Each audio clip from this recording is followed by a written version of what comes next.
পৈত্তা নিয়ে বসে গেছি সকাল সকাল। এতগুলা পৈত্তে কন দেখি কিসের আয়োজন চলতেছে। হ্যালো ভিউয়ার্স, আসসালামু আলাইকুম। কেমন আছেন সবাই? আমি সাফওয়ানের মাম্মা চলে এসেছি নতুন একটা ভিডিও নিয়ে। এতগুলা পৈত্তে নিয়ে কেন বসছি বলতে পারলেন? এতক্ষণও নিশ্চয়ই কেউ বুঝতে পারেননি। এই যে হচ্ছে আসল কাহিনী। এইবারও যদি কেউ বুঝতে না পারেন তাদের জন্য বলে দিচ্ছি। সকালবেলা এতগুলো মরিচ নিয়ে বসছি বলতে 5 কেজি কাঁচা মরিচ নিয়ে আসছে আপনাদের ভাইয়া। ওই মরিচগুলো নিয়ে আসছে মেইনলি আমার অনুমতিতেই। আমি বলেছিলাম মরিচ আনার কথা। এতগুলো মরিচ আমি কি করব বলেন দেখি? এতগুলো মরিচ আমি এখন বুটায়ে সুন্দর করে ভাপ দিয়ে শুকায়ে সংরক্ষণ করব। হ্যাঁ, ওই যে চলে গেছে যে আপা, সে আপা বলে গেছিল শুকায়ে সংরক্ষণ করার কথা। মোটেও না, আমি কারো কথা শুনে চলি না।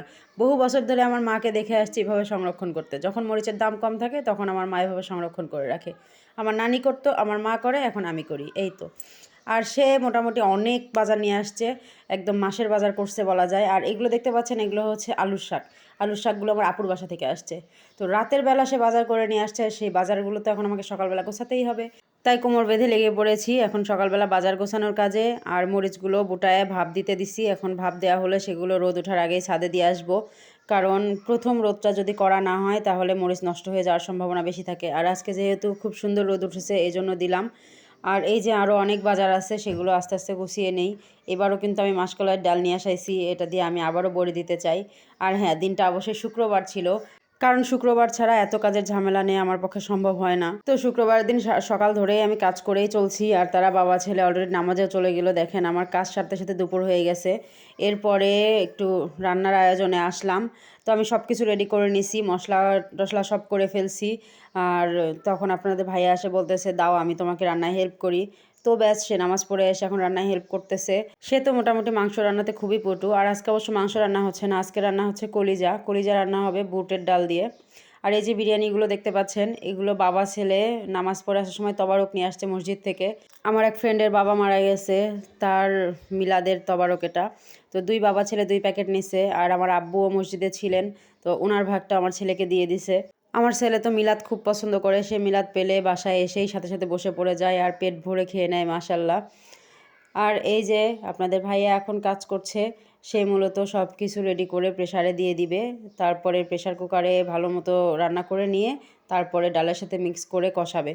এটাই হচ্ছে শর্টকাট পদ্ধতিতে রান্না। যেহেতু নামাজ পড়ে আসছে, ক্ষুধাও লেগে গেছে, কিন্তু কি করব বলেন, অনেক কাজের চাপে আমার রান্নাটা আজকে দেরি হয়ে গেছে। এই জন্য অবশ্য সরিও বলে নিছি। তো তার আবার অনেক রকম আয়োজন করে রান্না করতে হয়, অনেক ধরনের মশলা লাগে। তো সব কিছু রেডি করে সামনে দিয়েছি, সে এখন সুন্দর করে তুলে দিচ্ছে। এটা মূলত খাসির কলিজা ছিল। আর খাসির কলিজা তো আমি খেতে পছন্দ করি না, মানে আমি খাসি তো খাইই না।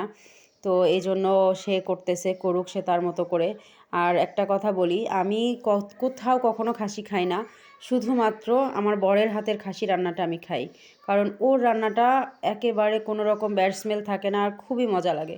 এই জন্য আমি শুধু ওর হাতের খাসিটা ছাড়া আর অন্য কোনো খাসি বা খাসির বিরিয়ানি যাই বলেন কিচ্ছু খাই না।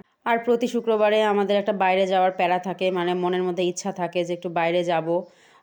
কিন্তু এই শুক্রবারে সত্য কথা একেবারেই সব কিছু বাদ দিছি, চিন্তা করছি না এবার কোথাও যাব না, সব কাজকর্ম শেষ করে ঘুমাবো। আর এই যে সকালবেলা তো মরিচগুলো রোদে দিছিলাম, সেই মরিচগুলো তোলার জন্য খাওয়া দাওয়া করে চলে গেছি ছাদে। কারণ খাওয়া দাওয়া করতে করতে প্রায় 3:30 বেজে গেছে, আর ততক্ষণে রোদও পড়ে যাচ্ছে। এই জন্য ছাদে গেছি। আর ছাদে আমি আলু পেঁয়াজও নাড়ছিলাম, মানে এখনকার আলু পেঁয়াজ যেগুলো নিয়ে আসছে সেগুলো তো একটু পানিয়ালা ভেজা ভেজা। তো সেগুলো একটু রোদ দিয়ে রাখলে হয়তো 15-20 দিন ভালো থাকবে। এই জন্য আলু পেঁয়াজগুলো ছাদে দিয়ে আসছিলাম, তাই দুজনকে নিয়েই উঠছি ছাদে। আর নাহিয়ান নিচে ঘুমাচ্ছে, নাহিয়ানকে দোলনায় রেখে আমরা ছাদে আসছি। তো তাড়াহুড়া করে মোটামুটি সব কিছু তুলে নিয়ে যাব। ছেলে কি আর তাড়াহুড়া কাজ করতে দেয়, সে বারবার কাজের মধ্যে ব্যাগরা দিচ্ছে, আমরা চেষ্টা করতেছি তাড়াতাড়ি করে তোলার। আমি তো একা সচরাচর ছাদে যাই না, কারণ 2 ছেলেকে নিয়ে, মানে একজনকে কোলে নিয়ে আরেকজনকে হাঁটিয়ে এই 3 তলার ছাদে ওঠা খুবই কষ্টকর হয়ে যায় আমার। এই জন্য মানে কোনো কিছু শুকানোর হলে আমি চেষ্টা করি আম্মুর বাসায় দিয়ে আসার। কারণ 2 ছেলেকে নিয়ে স্থলপথে আম্মুর কাছে যাওয়ার থেকে ছাদে যাওয়াটা বেশ কঠিন, কারণ সিঁড়িতে একটা রিস্কি থাকে। আর ছাদে যাওয়ার পর 2 ছেলেকে যখন ছেড়ে দেওয়া হয় ওরাও খুব দৌড়াদৌড়ি লাফালাফি করে, যদিও সাইড দিয়ে ওয়াল তোলা আছে, তারপরেও আমার খুব ভয় লাগে। এই জন্য খুব প্রয়োজন হলে আমি ছাদে যাই, নইলে যাই না। আর যখন আমি ছাদে যাই তখন অবশ্যই ওদের বাবাকে রুমে রেখে, বাচ্চাদেরকে রেখে, আর নইলে বাবাকে সাথে নিয়ে তারপরে যাই। ম্যাক্সিমাম সময় দেখা যায় যখন একটু ভারী কাপড় ধুই তখন ছাদে যাই, নইলে যত বেশি কাপড়ই হোক না কেন ওই একদিন হোক 2 দিন হোক একটু কষ্ট করে হলেও বেলকনিতেই শুকিয়ে নেই। কি আর করার বলেন, ছোট ছোট 2টা বাচ্চা আর আমি তো একা মানুষ, আমাকে একটু এদিক ওদিক করে চলতেই হয়। অনেকে আমার বাসায় আসলে বলে বেলকনিতে এত কাপড় নাড়ি, ছাদে কেন দিয়ে আসি না। তো আজকে মেইনলি ব্রিফ করলাম এই জন্যই যে আমি কেন ছাদে যাই না। 2 বাচ্চাকে নিয়ে ছাদে যেতে আমার কতটা কষ্ট হয়। আপনারা নিশ্চয়ই বুঝতে পারতেছেন, একজনকে হাত ধরে উঠাতে হয়, একজনকে কোলে নিয়ে উঠাতে হয়। তাহলে আমি কাপড় বা অন্য কিছু হাতে কি করে নিব বা নিয়ে কি করে আসব? এটা আসলে অনেক ঝামেলার। তো এই যে আমার ছেলে খেলা করতেছে দেখেন, আমরা আলু পেঁয়াজগুলো তুলে নিলাম, নিয়ে একটু আশপাশটা দেখছি। ওই যে দেখতে পাচ্ছেন কিছু বাচ্চা খেলাধুলা করতেছে, ওটা একটা মাদ্রাসা, আমার বাসার এক বাসা পরেই। তো কাজের তো আর শেষ নাই, কাজ আমাকে করতেই হবে। বিকালে একটু ঘুমিয়েছিলাম, সন্ধ্যার পরে আবার কাজ হাজির। সে হাট থেকে অনেকগুলো মাছ নিয়ে আসছে, প্রায় 5.5 কেজি মাছ। তো রাতের বেলা এখন এগুলো কাটতেছি, কেটে এক ধোয়া করে দিয়ে ফ্রিজে রাখবো, কালকে আবার বের করে না হয় ভালো মতো ধুয়ে রাখবো। তো আজকে এই পর্যন্তই, সবাই ভালো থাকবেন, আল্লাহ হাফেজ।